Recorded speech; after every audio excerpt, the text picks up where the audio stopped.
La Caisse des Jardins des Chutes-Montmorency offre une nouvelle formation à ses membres. Elle les accompagne dans l'évolution de l'offre de services avec une nouvelle formation traitant de la sécurité en ligne sur Accéder et de la prévention contre la fraude. La directrice générale de la Caisse, Nathalie-Lise Giguère, dénote l'importance d'informer ses membres. Michel Raté, conseiller en prévention de la fraude pour le Mouvement des Jardins, nous confirme que c'est sécuritaire de faire des transactions en ligne et comment se prémunir contre la fraude.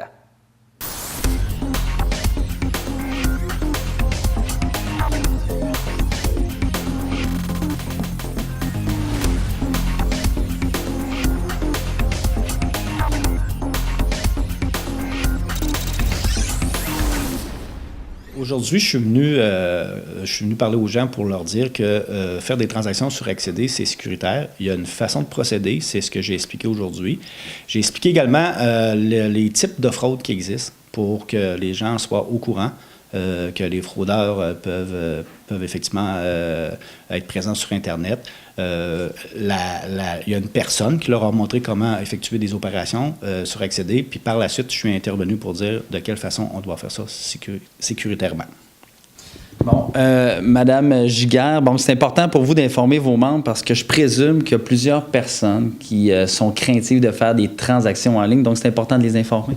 Oui, c'est très important, mais d'où la demande est venue, c'est par un groupe de membres qui nous ont dit ça serait très intéressant que vous puissiez nous montrer comment faire nos transactions, que ça soit sécuritaire. On n'est pas très habile et depuis 2 ans, on donne des groupes de formation à peu près au trimestre et les gens là en redemandent. Ça se passe là, du bouche à oreille, puis on a toujours des gens qui y participent avec grand plaisir.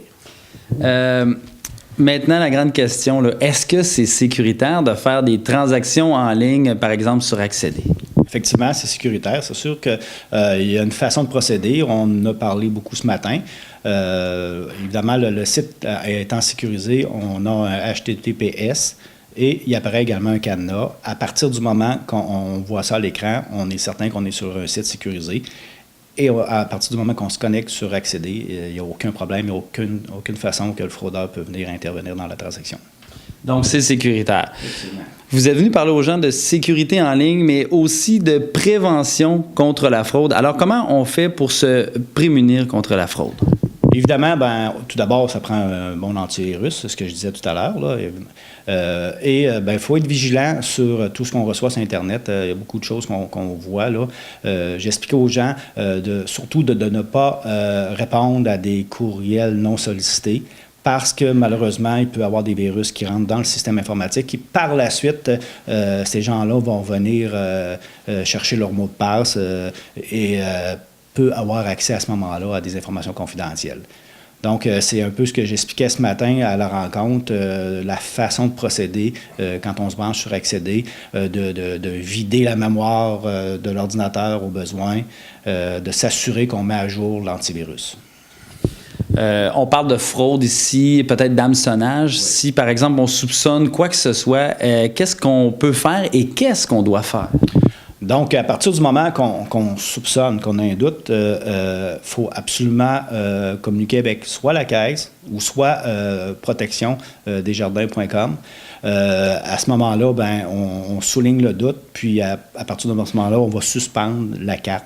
Puis, on va émettre une nouvelle carte ou un nouveau NIP à ce moment-là, à partir du moment que la personne va s'authentifier.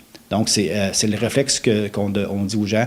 Aussitôt que vous avez un doute, prenez pas de chance, communiquez avec nous, puis on va suspendre la carte. Donc, ici, à la Caisse des Chutes-Montmorency, et j'imagine dans bien d'autres caisses, donc c'est important pour vous d'informer, de sensibiliser les gens, mais je pense qu'ils ont besoin, surtout à la base, d'être assurés. Donc, c'est important de les éduquer financièrement.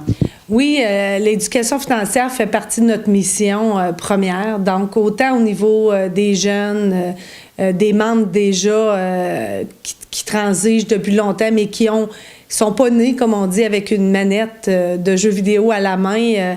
On a besoin beaucoup de les rassurer puis de comprendre tout ce nouveau monde qui est l'informatique. Donc, le bien fondé pour cette formation-là est réel, est présent. Oui, beaucoup. Comme je vous dis, la demande est venue d'un groupe de gens qui fait que depuis ce temps-là, on répond à la demande, tout simplement, du besoin des membres. Donc, ici à la caisse, et j'imagine dans bien d'autres caisses, bon, vous accompagnez les gens, vous les informez, vous les sensibilisez. Donc, c'est important de les éduquer financièrement. Puis, s'ils ont des questions, bien, ils peuvent venir vous voir sans gêne. Oui, puis aussi, des fois, les gens, après la formation, se reposent des questions. Il ne faut pas que les gens se gênent. On fait aussi l'accompagnement individuel pour prolonger, des fois, repratiquer des sections, venir informatiser une facture ou quoi que ce soit. Fait qu'il ne faut pas que les gens soient gênés de venir en caisse. C'est important parce qu'aujourd'hui, on s'en va dans le virage virtuel et qu'il faut s'adapter. Les jeunes, eux autres, n'ont pas de problème, mais nous autres, d'un certain âge, on est plus lent à comprendre le système. Donc, ces séances d'information-là sont très importantes pour nous autres. Et vous, madame, j'imagine que ça vous a rassuré et sécurisé lors de vos transactions en ligne? Oui, parce que moi, j'ai toujours peur de faire une mauvaise manœuvre. Alors, avec ça, au moins, je peux aller plus loin avec accéder. C'est vraiment important pour moi. Donc, la formation vous a beaucoup aidé? Oui, énormément, et ça nous rend plus sécures, là. C'est surtout ça qui est important. Puis vous l'avez suivi une première fois, et là, vous avez décidé de revenir une deuxième fois, mais avec votre conjointe pour partager un peu tout ça? C'est sûr, parce que des fois, à la maison, on oublie des choses, on oublie une petite séquence, tandis qu'à deux, bien, on peut se dépanner. Oui. Là, j'ai vu que vous aviez votre iPad, vous avez traîné vos outils. Donc, ça aussi, là, c'est un élément qui va vous sécuriser lorsque vous allez arriver à la maison. Là. Vous allez être familier avec ça. En travaillant avec notre propre instrument, c'est moins stressant parce qu'on sait comment la manipuler, malgré qu'on est anxieux quand même parce qu'on a peur de faire des mauvaises manœuvres. Mais ici, au moins, on a toute l'aide qu'on a besoin, puis il nous rassure.